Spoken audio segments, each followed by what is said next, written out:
siapa yang bikin? 1 orang, 2 orang, 3 orang, tim, atau siapa? Pertama dari orang saya, Ibu, pasti ada orang yang ditunjuk sebagai pimpinan juga. Pimpinan tim pasti ada.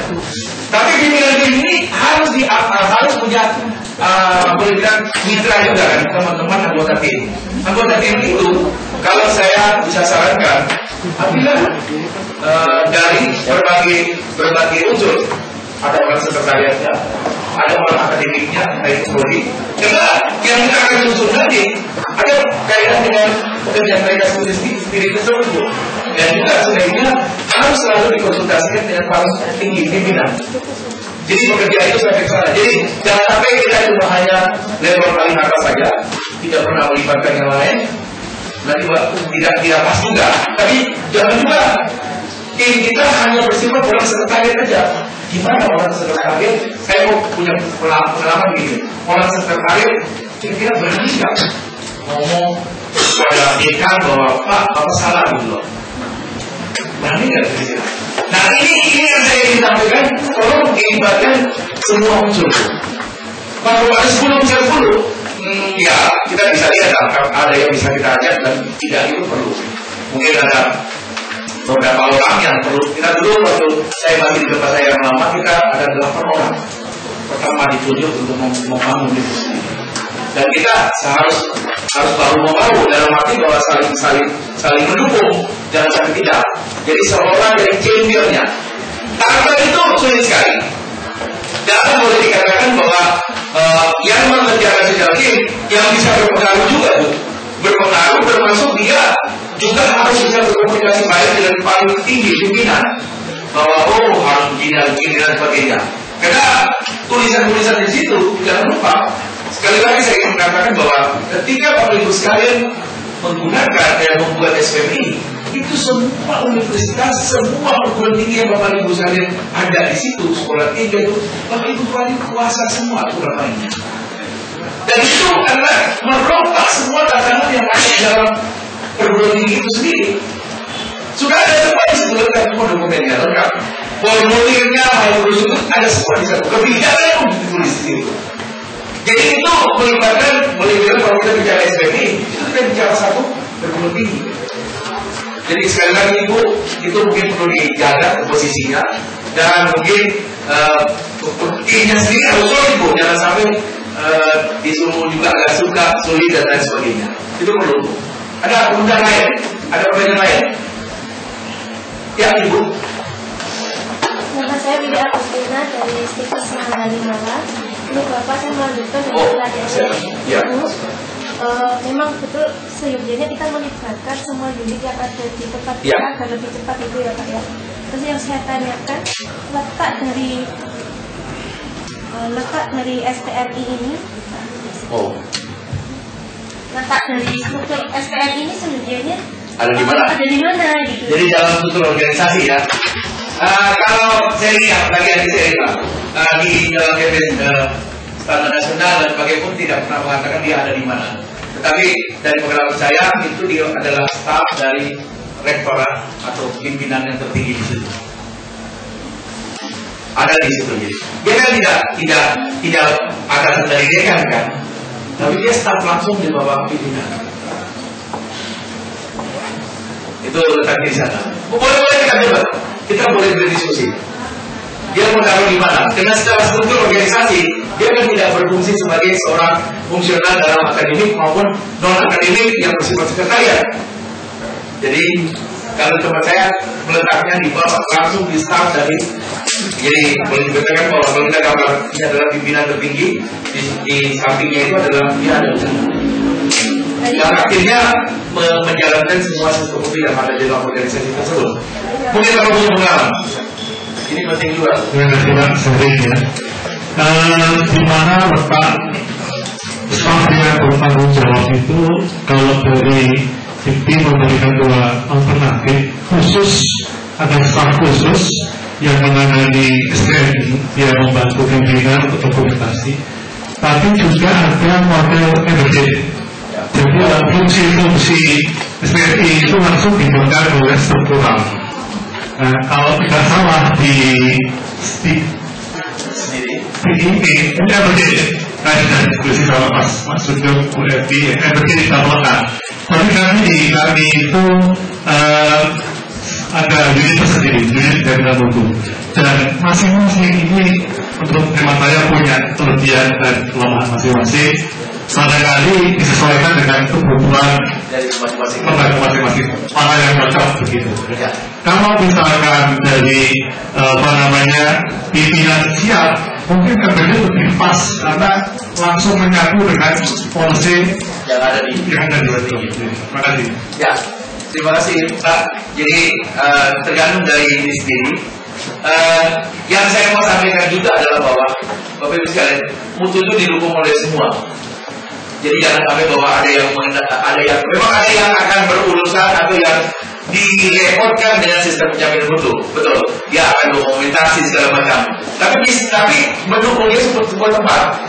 Satu contoh misalnya tadi sudah disampaikan oleh Bapak tadi bahwa bisa aja efektif dalam struktural. Jadi dia kan menjalankan sistem penjaminan mutu misalnya. Itu juga bisa. Nah, ada perguruan tinggi yang besar, katakan bahwa seperti saya nggak tahu kalau Unra ya atau Gajah Mada, mereka tuh ada SPM-nya lengkapnya di bawah rektor, terus di fakultas juga ada, terus di prodi juga ada. Kalau bagi saya sebenarnya barangkali akan sangat boros ya, akan sangat banyak. Padahal tadi akan menimbulkan bahwa ada yang menjalankan, ada yang polisinya gitu lah. Nah, yang pengalaman saya adalah sebaiknya kalau yang ada di fakultas, kalau kita punya universitas, itu dia adalah mengimpun semua yang ada di prodi. Di prodi nggak usah lagi di dalam fakultas saja kalau kita punya fakultas. Dan kalau bisa di fakultas-fakultas itu nanti akan berinduk kepada dilakukan ke pimpinan yang paling tinggi. Saya waktu sekali di tempat saya, walaupun kami universitas, itu cuma satu adanya di staff dari pimpinan di bawah rektor. Itu dia ada di sana. Tapi sama tadi yang Bapak sampaikan tadi bahwa untuk menjalankan ini yang jadi dalam arti bahwa semua sudah punya penjiwaan terhadap sistem penjaminan mutu atau sistem penjaminan mutu sehingga pastinya tidak ada masalah. Walaupun memang nanti direpotkan katakan bahwa ada surveillance dari pihak eksternal, mereka yang direpotkan karena mereka yang punya PC-nya mereka dan sebagainya, dia yang repot memanage, yang berkonsen dengan mereka dan sebagainya. Dan juga salah satu dia yang mengendalikan melakukan survei, melakukan audit, menjadwal audit dan sebagainya, itu kerjaannya mereka. Tapi jelas bahwa hal ini harus didukung oleh semua tanpa kecuali. Nah ini perlu kita lihat secara utuh. Jangan sampai kita cuma hanya berharap mereka yang melakukan, kita tidak. Dan sedikit sharing lagi bahwa kami walaupun mereka kita universitas yang menjalankan itu SPMI-nya itu ada sekitar 4 atau 5 orang kali. Tapi itu satu universitas. Tidak ada lagi di fakultas dan tidak ada lagi di prodi. Nah, kalau kita lihat memang ada lagi di fakultas, ada lagi di prodi. Itu buat apa? Bagi saya tidak penting. Jadi lebih baik kalau saya sarankan ada mix-nya. Memang ada yang mengendalikan, tapi kita harus mengatakan bahwa itu ada di dalam semua orang yang menjalankan, baik itu dekan maupun lajur atau prodi. Jangan sampai dipisah-pisahkan gitu. Karena tadi aturan prosedurnya sudah jelas semua, itu semua orang yang dilakukan. Saya telah mengerti ketika Bapak Ibu sekalian baru awal ingin membangun itu tidak mudah juga, tapi lebih baik disebabkan sekarang ya, supaya energinya tambah gitu, atau stresnya tambah gitu, atau kalau tidak sudah siap dulu gitu kan, tidak kaget gitu, kok begini, tapi harus ada championnya. Tolong menggunakan juga keundangan yang ada di pimpinan, jangan sampai kita bikin tetapi tidak terlalu direspon baik oleh pimpinan. Nah ini berbahaya, ini sulit, agak akan bisa jadi. Nah misalnya satu contoh, Bapak Ibu sekalian datang ke saya bicara agak besar, tapi Bapak Ibu sekalian tinggal menyesuaikan dengan yang lebih kecil. Katakan bahwa saya ini universitas, Bapak Ibu sekalian pergi ke fakultas ini, terus melakukan tolong disosialisasikan untuk SPMI dan semua. Dia kan bilang enggak, saya punya fakultas dosa. Kan repot. Lalu kita ngomong ke rektornya, itu fakultasnya nggak mau gitu. Untuk itu saya sarankan ketika mulai SPP dijalankan, minta tolong rektornya, pimpinan tertinggi, meeting dengan dia, dan dia memanggil semua dekan, kalau perlu sampai ke semua prodi, kalau perlu meeting bersama bahwa kita mau menjalankan sistem penjaminan mutu. Ada sistem penjaminan mutu. Salah satunya adalah sistem penjaminan mutu. Dengan untuk itu diminta semua terlibat, semua mendukung, dan semua berperan. Jangan sampai ada yang menolak atau ada yang tidak, boleh dikatakan tidak setuju. Dan itu dalam perjalanan Bapak Ibu sekalian yang stres. Nah, kalau sudah bicara dalam meeting, ketika kita sudah dalam meeting, itu kan mau nggak mau kan paling tidak sosialisasinya sudah jalan. Sehingga ketika kita melakukan sesuatu, saya kira yang lain pun sudah tahu. Iya Pak.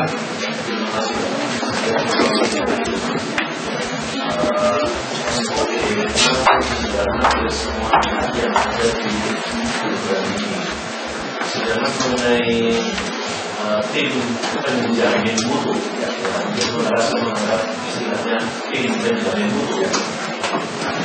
Apakah tidak lebih baik itu adalah tim yang independen? Independen, karena kalau yang menjadi tim penjamin mutu itu adalah kita semua pihak, itu tentu ada interest pribadi yang masuk dalam. Terima kasih. Ya, ada plus ada minus jawab. Dari pengalaman saya setuju prinsipnya betul Pak. Tetapi dalam praktiknya mungkin agak sulit gini Pak. Yang saya mau sampaikan begini Pak. Ketika nanti Bapak Ibu sekarang menulis prosedur, semua yang tim independen itu belum tentu menguasai proses yang ada di setiap unit. Nah, akibatnya apa? Mungkin Bapak Ibu sekalian yang bikin, tapi ideal sekali. Ketika itu diundangkan ke teman-teman yang jalan proses, enggak begini.